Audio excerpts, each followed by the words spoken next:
Olá, todo mundo.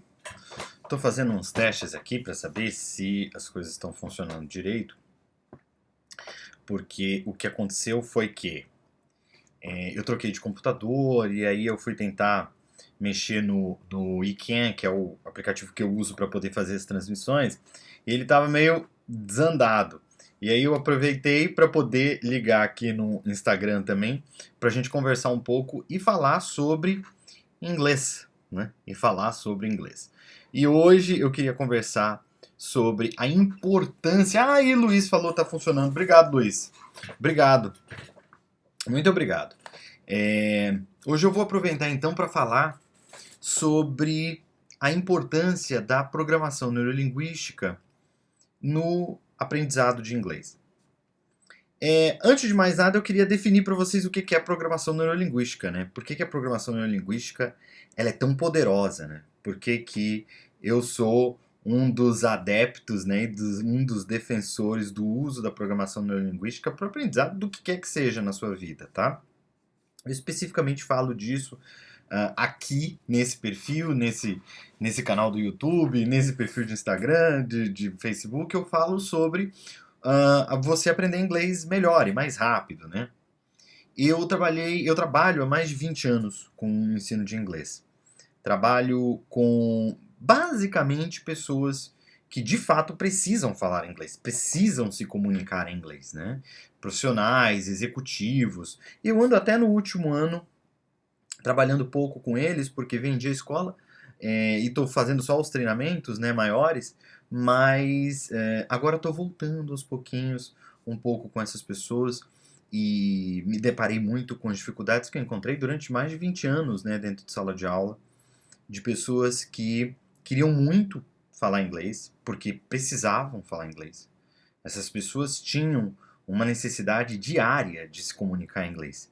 Seja porque elas trabalhavam numa empresa multinacional na qual boa parte dos processos de comunicação aconteciam em inglês, e isso podia acontecer em função de e-mails que eram trocados, telefonemas, videoconferências ou até mesmo visitas que essas pessoas recebiam ou viagens que elas precisavam fazer. Ou seja, o uso do inglês em empresas multinacionais é uma realidade, né? E a verdade é que cada vez mais essa realidade vai se tornar completamente presente, né?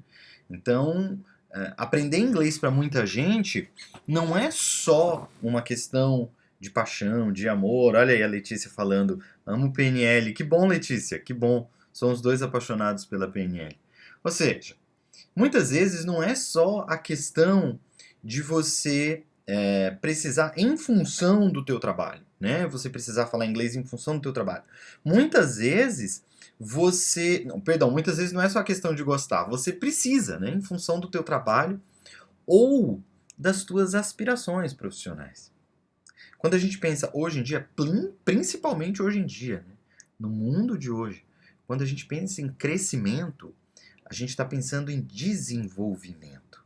Um profissional, ele não tem como pensar na carreira dele, lá na frente, conseguir patamares mais altos na carreira profissional dele, se ele não pensar em se desenvolver. E a língua inglesa permite que ele não só se desenvolva do ponto de vista de comunicação, né? Não só se desenvolva do ponto de vista de que ele possa se comunicar com outras pessoas, mas também para ele poder aprender coisas novas. Hoje, o inglês possibilita para a gente um acesso a informações, um acesso. Às vezes eu estou falando de alguns livros e de desenvolvimento pessoal, e muita gente chega para mim e fala: eu queria tanto ler esse livro e tal. Eu falo: pois é, não tem português, só tem inglês. Inglês é uma língua tão fácil, né? Não deveria ser uma barreira, principalmente no caso da leitura, não deveria ser uma barreira para as pessoas não aprenderem. Mas, infelizmente, ainda é. E o que é mais triste nisso tudo é que muita gente tem uma série de barreiras internas com relação às suas capacidades e às suas habilidades de aprender e de falar inglês. Às vezes você tem pessoas que até compreendem bem o idioma, pessoas que até leem bem no idioma, Mas quando vão se comunicar, um monte de crença interna, um monte de barreira interna, aquela insegurança, aquela falta de confiança interna, impede a pessoa de conseguir se expressar tão bem como ela gostaria. Muitas vezes é essa dor que a pessoa tem que impede ela de conseguir se expressar e se desenvolver na língua. E isso gera dois problemas. Primeiro, ela não consegue atingir os objetivos dela em se comunicar, ou seja, ela não consegue passar a ideia dela, não consegue persuadir alguém, ela não consegue informar alguma coisa que ela acha importante. E ao mesmo tempo, ela também vai perdendo a coragem de se mostrar mais vulnerável ao processo de comunicação. Ou seja, ela também vai podando futuros avanços. Então, muitas vezes, quando você se vê em situações nas quais você se sente inseguro, que você se sente com falta de confiança, isso, além de prejudicar o teu resultado naquele momento, cria em você um medo maior de enfrentar situações parecidas com aquela. Eu vou dar um exemplo para vocês.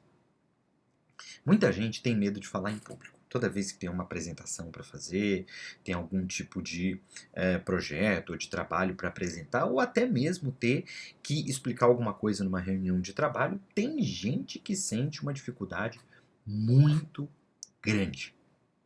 E sabe o que é o pior? É que na grande maioria das vezes, toda vez que a pessoa encontra uma situação dessa, toda vez que a pessoa tem que fazer uma apresentação, ela passa por esse desconforto. E aí, esse momento gera dentro dela uma espécie de trauma. É um trauma. E esse trauma, ele faz com que a pessoa tenha mais medo de encontrar uma situação futura. Aí, quando aparece um novo momento, uma nova oportunidade dessa pessoa fazer uma outra apresentação, ela começa a se sentir com mais medo ainda. Porque aquela insegurança e aquela falta de confiança que ela já tinha antes daquela apresentação anterior ficou ainda minada com a última experiência dela. E esse medo foi se acumulando. E enquanto ela não lida com isso vira uma bola de neve que pode vir a esmagar a carreira profissional dessa pessoa. Pode vir a atropelar os sonhos dessa pessoa. Ou seja,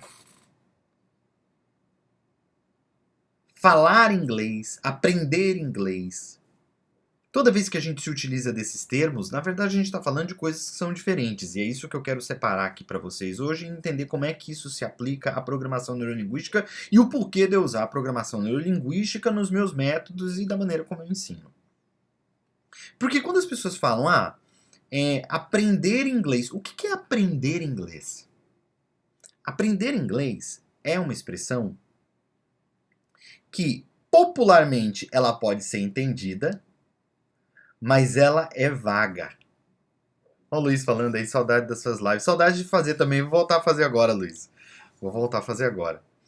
É uma expressão vaga, né? Se você for reparar, ela é uma expressão vaga.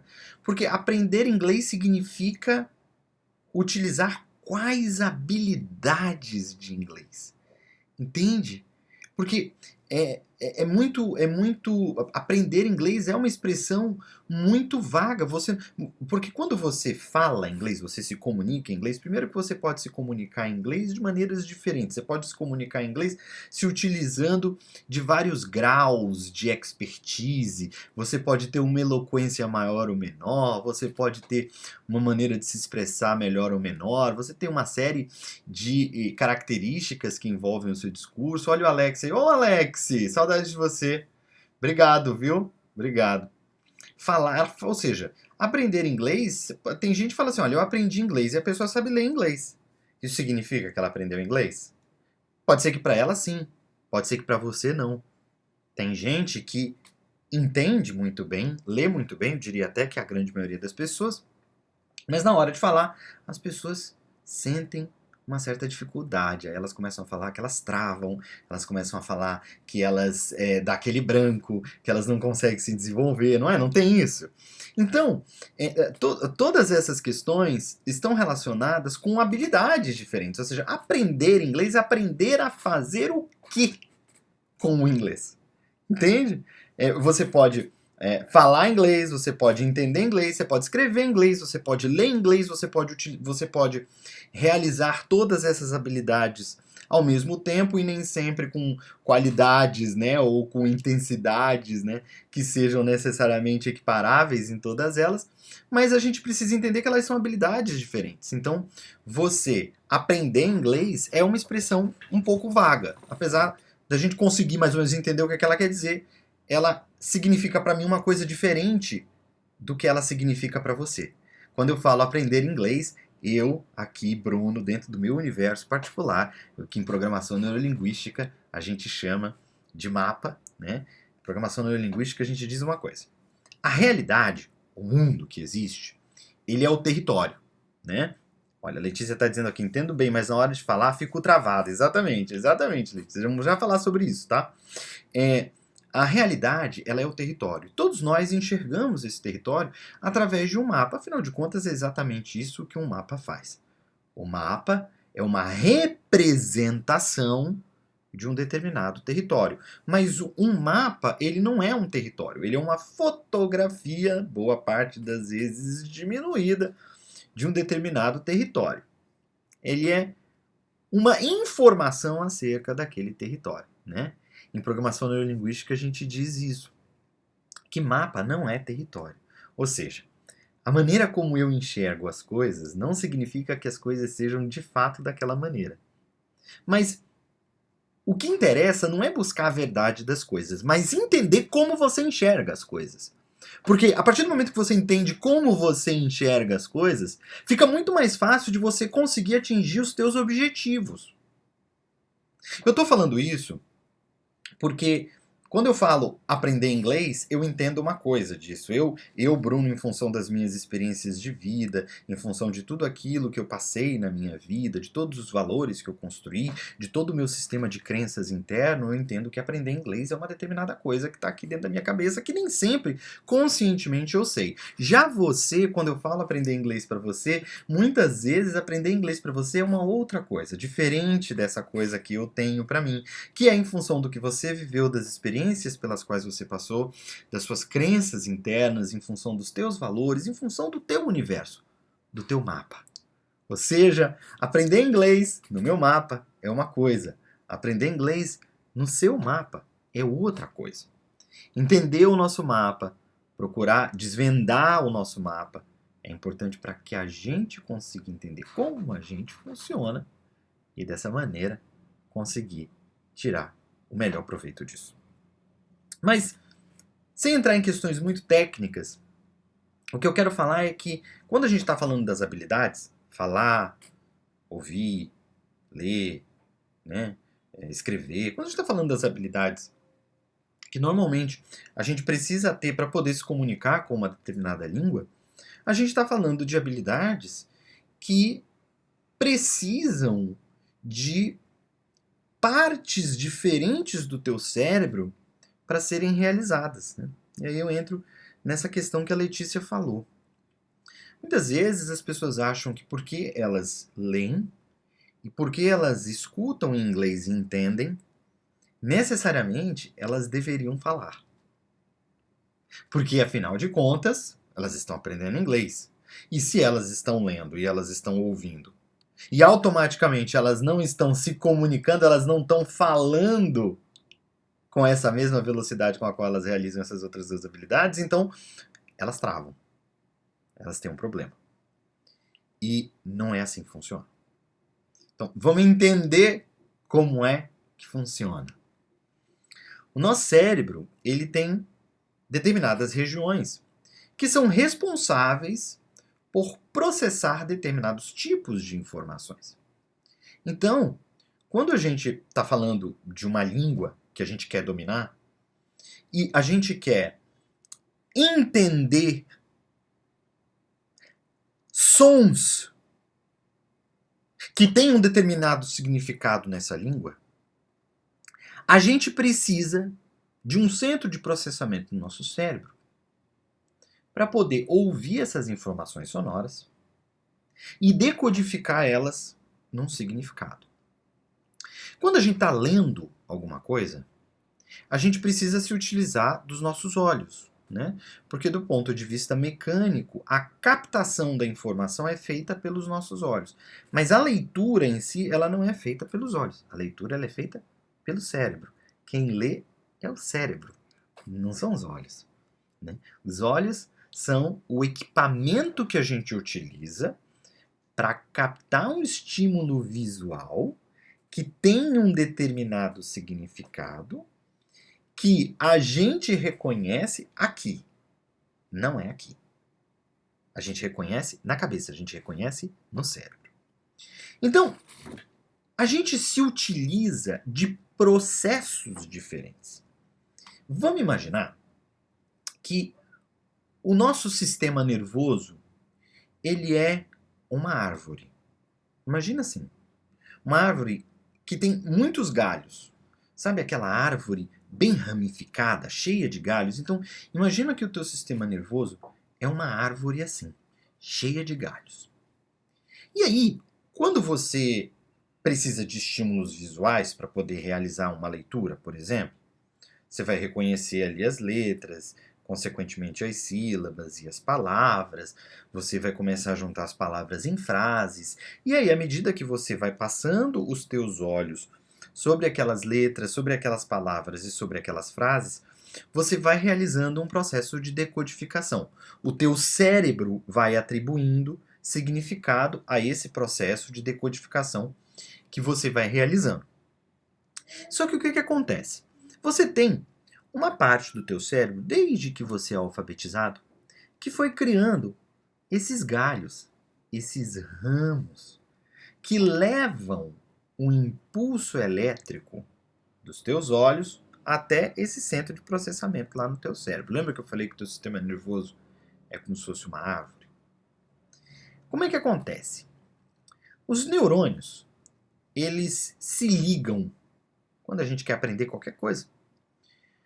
Como é que o nosso. Por que o nosso sistema. Por que a gente faz o que a gente faz? Por exemplo, andar de bicicleta, né? Falar uma língua, aprender a digitar, aprender a fazer qualquer coisa. Como é que o teu cérebro faz com que você faça qualquer coisa? Como é que é possível fazer qualquer coisa? Nós temos neurônios, né? O que esses neurônios eles fazem? Eles se juntam numa espécie de corrente. Imagina como se fosse uma corrente. Um se liga com o outro. Por que é importante esses neurônios eles se conectarem? Porque quando eles se conectam, vários neurônios, eles formam uma ponte, certo? Cheia de neurônio. E como é que a gente funciona, o nosso sistema nervoso funciona? Ele funciona por pulsos elétricos. E esses pulsos elétricos, eles correm por esses galhos, por esses ramos do teu sistema nervoso. Então, você precisa fazer com que esses neurônios se conectem, tá? É lógico que não é linearmente assim, tá? São vários ramos, são várias ligações, né? Então, quando você tem essas várias ligações, os impulsos elétricos correm. E aí você consegue realizar uma atividade, como por exemplo falar, né? Eu estou falando aqui com vocês, tem um monte de pulso elétrico correndo lá no meu centro de fala, no momento em que eu estou gerando a ideia, no momento em que eu estou pensando no vocabulário, eu vou utilizar minha memória vocabular para isso, né? Eu utilizo também a minha memória sonora, quer dizer, do som dessas palavras, enfim. O meu sistema nervoso ele é cheio dessas ligações. E aí eu vou lá, né, utilizo essas ligações para poder exercer essa habilidade que eu quero tanto exercer. Seja ela qual for, andar de bicicleta, falar uma língua e tudo mais. Então, criar essas conexões é extremamente importante, e essas conexõezinhas são o que a gente chama de sinapse. Tá? As sinapses são justamente essas pontes entre os neurônios. Então, criar essa sinapse é essencial para você poder realizar qualquer tipo de habilidade. Quando a gente está falando de aprender uma língua, quando eu falo de ler, eu estou lá fazendo essa decodificação. E aí eu estou criando sinapses para esta habilidade.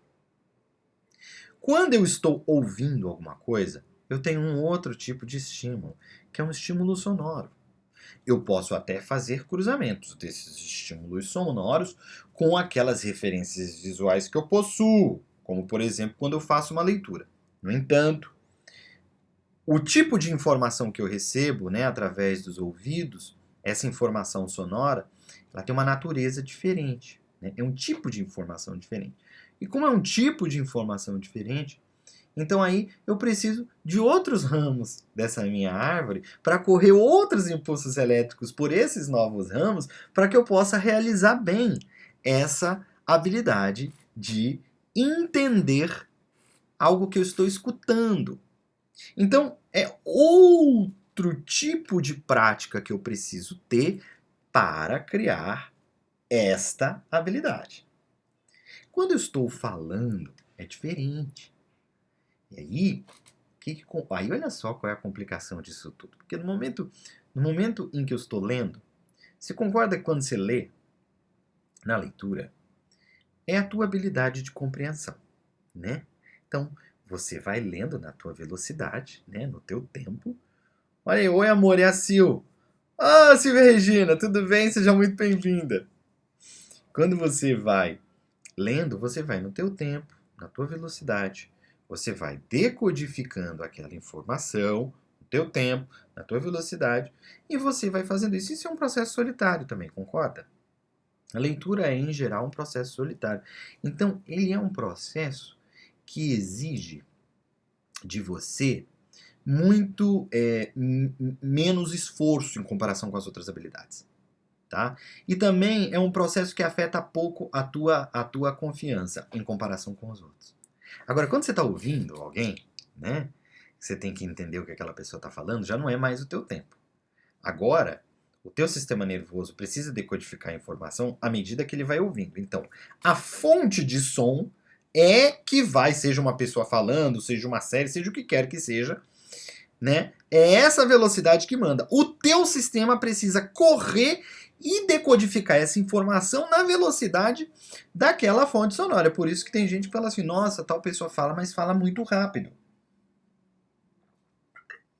Eu consigo entender fulano, mas não consigo entender ciclano, porque ciclano fala muito mais rápido do que fulano. Ou seja, o teu sistema ele precisa acompanhar essa fonte sonora para ele poder fazer essa decodificação. Agora, quando eu vou falar, é completamente diferente. Completamente diferente. Você precisa de outros ramos, você precisa de outro tipo de conexão. Gente, é outra bronca. É outra bronca. Porque o que eu tô querendo mostrar pra vocês é o seguinte, que não é porque você lê e escuta que você necessariamente tem que falar. E muitas vezes o aluno se obriga a ter uma performance incrível só porque ele lê e ele escuta. E aí ele acredita que como ele tá lendo e ele tá escutando, obrigatoriamente ele teria que falar. Isso não é verdade. É isso que os alunos precisam entender. Que não é porque eles estão lendo e escutando bem que necessariamente eles vão falar bem. Não! Tá bom, Bruno. Como é que acontece a fala? Eu vou explicar para você como é que acontece a fala. A fala, ela é assim. Eu costumo dizer que a leitura e a audição, eles são processos, né? A audição, por compreensão do que você está ouvindo, são processos passivos. Ou seja, você está ali, né? Você está ouvindo aquele negócio, né? Você está ouvindo alguém falando, ou você está lendo e você está decodificando. Ou seja, é passivo. Você não está criando nada, né? Agora, no processo de fala, não. O processo de fala, ele não só não é passivo, como ele é ativo. Ele não só é ativo, como ele é criativo. Porque você precisa, e muitas vezes ele está relacionado com o processo de escuta. Porque quando você fala, em geral, você está numa conversa, ou seja, você precisa escutar, compreender e responder e criar. Então, quando eu estou respondendo uma pergunta, por exemplo, eu preciso escutar aquela pessoa falando aquela pergunta para mim, entender aquela pergunta, compreender o que ela significa e então criar uma resposta. Como é que eu vou criar essa resposta? Eu vou fazer o seguinte, eu vou imaginar quais são as ideias que eu tenho para responder a essa pergunta e nesse momento, essas ideias, elas não têm língua. Tá? Elas não têm idioma. O que vai acontecer? Depois que eu tenho uma ideia, eu vou pegar palavras do meu vocabulário e vou escolher quais são as palavras do vocabulário que eu tenho ali naquela minha memória rápida que vão fazer com que eu expresse a ideia que eu tive originalmente da melhor maneira possível, né? Agora, esse processo, ele tem que acontecer muito rápido, né? Às vezes até mesmo em português, às vezes a pessoa, ela se sente desconfortável porque ela não consegue se expressar da maneira como ela gostaria, ou seja, ela tem uma ideia, ela sabe aquela ideia, ela entende aquela ideia, mas ela não encontra as melhores palavras para poder expressar aquela ideia para alguém. Quem aqui nunca passou por esse tipo de situação, na qual você se sente insatisfeito com a maneira como você explicou determinada coisa, você acha que aquela coisa que você explicou não foi da melhor maneira e que você poderia ter escolhido uma maneira melhor de explicar, porque dentro de você entende o que é aquilo que você quer falar, mas você reconhece que você não conseguiu expressar aquilo da melhor maneira possível. Então, o que acontece? Você precisa, depois de escolher as palavras, você precisa utilizar a tua memória auditiva para você saber como é que você reproduz aquelas palavras. Porque não é só você saber quais são as palavras, você precisa saber reproduzir. Então o teu sistema nervoso precisa mandar pulso elétrico para tua língua, para tua boca, para o teu dente, para poder abrir, para poder fechar, para poder reproduzir esse som, para você poder falar, para você poder fazer a reprodução desse som. Então, você tem um monte de processo que está envolvido na fala. E se você não cria essas pontes, ou seja, se você não cria esses galhos nessa tua árvore que é o teu sistema nervoso, se você não cria esses ramos, esses galhos, o pulso elétrico ele não tem para onde correr. E como ele não tem para onde correr, você vai ficar e você não vai conseguir falar. Ou seja, para você conseguir falar, você precisa criar esses caminhos antes dentro do teu cérebro para que o pulso elétrico corra e você consiga atingir o teu objetivo. Só que o que acontece? Para isso, você precisa de uma prática específica. Né? Muitas vezes o aluno chega para mim dentro de sala de aula e fala assim: eu não acredito, eu estudei 10 anos na escola ABC, XYZ, e eu não falo inglês como eu gostaria de falar. E o que acontece na grande maioria das vezes? O que acontece na grande maioria das vezes é que quando você tem turmas que tem muitos alunos, tá? Quando você tem turmas que são muito cheias, né? Você tem turmas... O que são muitos alunos? Olha, 10 alunos, muitos alunos, tá? Dependendo, até 7. Vamos pegar 10 alunos, tá? Vamos pegar uma turma de 10 alunos, tá? No momento em que as pessoas estão lendo, elas estão lendo todas juntas. Vocês concordam comigo? Ou seja, você está realizando essa atividade, você está praticando essa habilidade, que é uma habilidade que a gente acabou de ver que de todas é a que exige menos do teu sistema nervoso, né? E você está realizando ela o tempo inteiro. Vamos combinar? Você realiza a tua habilidade de leitura o tempo inteiro. Quando você está na rua vendo os outdoors, né? Inclusive que é o nome em inglês, apesar de que outdoor em inglês é billboard, vai entender. Mas enfim, você está na rua, você está vendo o nome das coisas, você está na internet, você está no teu celular, né? Você está provavelmente me vendo pelo Facebook, pelo YouTube, pelo Instagram, ou seja, todas essas palavras são em inglês. Você está lendo inglês o tempo inteiro. Ouvindo também, nem tanto. Você consegue ter mais o estímulo visual do inglês do que da audição. Mas mesmo assim, você assiste séries em inglês, você assiste filmes em inglês, você ouve músicas em inglês, né? Ah, Bruno, mas às vezes eu ouço a música, mas eu não sei o que tá falando. Bom, mas se isso acontece com você, não interessa. O teu cérebro, de alguma maneira, ele tá processando aquela informação. Agora, é muito mais difícil para ele fazer o processamento dessa informação, como a gente já viu, do que a leitura, ou seja, você precisa praticar bastante o que você está ouvindo. Agora, dentro de sala de aula, quando o professor toca algum listening ou toca alguma música, ou o que quer que seja, todo mundo escuta junto, correto? Todo mundo ouve junto, é ou não é? Agora, na hora de falar, quando o professor vai falar, quando ele fala, todo mundo escuta. Mas todo mundo fala junto ao mesmo tempo? Aquela história, né? Quando um burro fala, o outro... Ou seja, ninguém... Porque se todo mundo falar ao mesmo tempo, ninguém vai se entender. Ou seja, essa habilidade, que é uma das habilidades mais complexas para o teu sistema nervoso realizar, é a habilidade que menos se pratica dentro de sala de aula. É por isso que às vezes o aluno faz 10 anos do curso ABC, ele lê e ele entende muito bem, ele escuta e entende muito bem, mas na hora de falar ele acha que trava. Não é que ele trava. Ele não trava. É que ele não praticou essa habilidade com a intensidade que ele deveria ter praticado, pelo menos em comparação às outras, para que ele tivesse essa performance que ele tanto deseja no discurso dele, né? Na fala dele. Por que eu estou dizendo isso para vocês? Porque como o aluno vai sentindo que de alguma maneira ele que possui o problema, como ele vai sentindo que ele tem o defeito, ele começa a se desacreditar. E é aí que o processo começa a desandar muito. Porque como ele começa a desacreditar na capacidade dele, a confiança dele, a segurança dele, a autoestima dele vai sendo gradualmente corroída. E o aluno vai se sentindo cada vez menos capaz de conseguir falar inglês como ele deseja, como ele sonha. Aí é que entra a programação neurolinguística.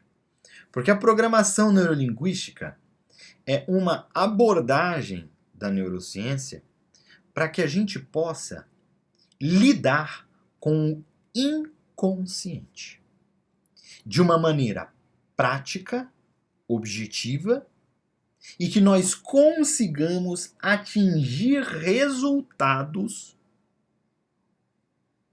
de maneira mais eficiente.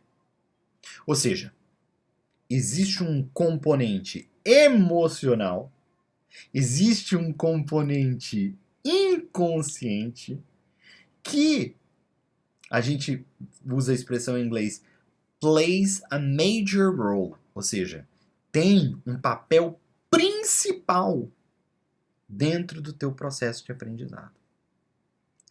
Eu sempre falei isso, eu digo, se você não fala inglês, a grande maioria das vezes, você não fala inglês por questões emocionais. Você que está aí, você não fala inglês como você gostaria por questões emocionais. Sabe por quê?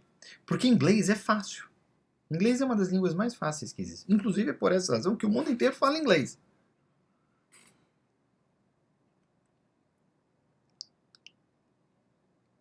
Quer ver um exemplo disso? Quantos americanos você acha que falam mandarim? Quantos americanos que fazem negócio com chineses vocês acham que falam mandarim? Agora, quantos chineses que fazem negócios com americanos falam inglês? Você já se perguntou isso? Você conhece alguém que fala mandarim? E hoje, a China é um dos parceiros, se não o parceiro comercial mais importante do Brasil, inclusive mais importante do que os próprios Estados Unidos. Os próprios Estados Unidos. Os produtos que nós compramos são chineses, boa parte das nossas importações vão para a China, para a Europa. Hoje a China tem um papel comercial no mundo infinitamente mais importante, talvez, do que os Estados Unidos para boa parte das relações comerciais. E as pessoas não falam mandarim. É raríssimo se encontrar uma pessoa que fala mandarim. Alguém que se dedicou de alguma maneira a aprender a falar mandarim é raríssimo. O que você vê? Você vê muitas pessoas que falam inglês. E os chineses falam inglês. E o chinês, quando ele vai se comunicar com o alemão, os dois falam inglês. Quando o alemão vai falar com o francês, eles falam inglês. Quando o brasileiro vai falar com o alemão, eles falam inglês.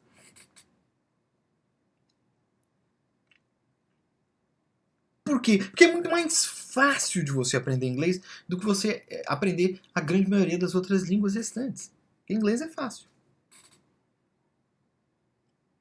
Então, o que eu quero dizer é o seguinte, não existe uma razão lógica para uma pessoa não falar inglês. Está aí o Luiz falando, é mais pura verdade. Não existe uma razão lógica, racional, para uma pessoa que fala português achar inglês difícil. Não existe. Não tem como. Não tem como. Não tem como. Eu falei isso já várias vezes aqui. Gente, gênero. Alemão tem 3. É o gênero masculino, feminino e neutral. Né? Der, die e das, né? Por exemplo, sol em alemão é feminino, é die Sonne. Né? Em português é masculino, o sol. A lua, por exemplo, que em português é feminino, em alemão é masculino, é der Mond. Né? Livro, por exemplo, em alemão é neutral, é neutro, é das Buch. Inglês. Inglês. The book, the sun, the moon, the everything. Inglês não tem gênero. Você não precisa memorizar o gênero dos substantivos. Precisa! Nem a declinação dos adjetivos.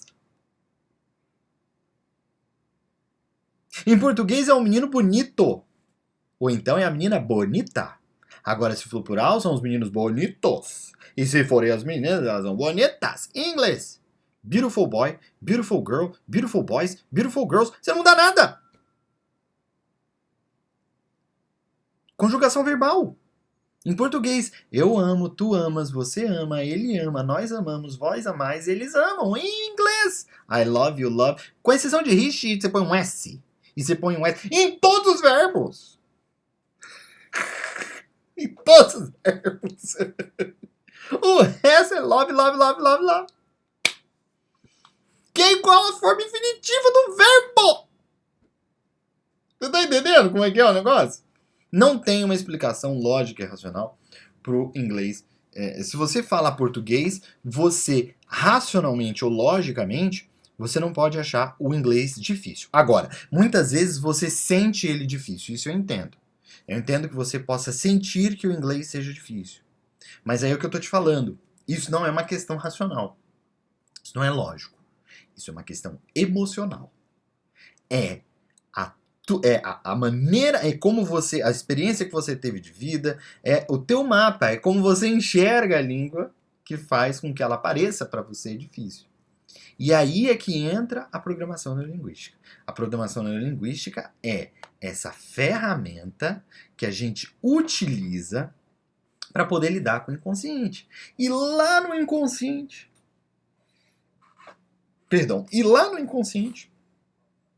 e jampear ele. Ir lá no inconsciente e mexer as pecinhas que a gente precisa no inconsciente para que você passe a enxergar a língua de uma outra maneira, que você passe a sentir a língua de uma outra maneira, para que você possa viver e você possa falar a língua de uma outra maneira. Ou seja, a programação neurolinguística ela te ajuda com a confiança que você tem para falar o idioma. Ela te ajuda na tua autoestima com relação às tuas habilidades no idioma. A programação neurolinguística é essa ferramenta de empoderamento dos teus resultados. É por essa razão que eu utilizo a programação neurolinguística no meu método. É por isso que eu falo muito de programação neurolinguística aqui para vocês, porque a programação neurolinguística é esta ferramenta que possibilita que nós consigamos aprender inglês, falar inglês mais rápido e melhor, de uma maneira melhor. Bom, hoje o que eu tinha para falar para vocês era isso. Eu vou deixar a live salva aí no Instagram, tá? No YouTube também e no Facebook. Então, se vocês tiverem perguntas, é só mandar por mensagem que eu vou ter o maior prazer de responder a todos aí. Obrigado pela presença de vocês e essa semana a gente tem mais live. A gente vai falar mais de inglês por aqui. Tudo bem? Um abraço. See ya!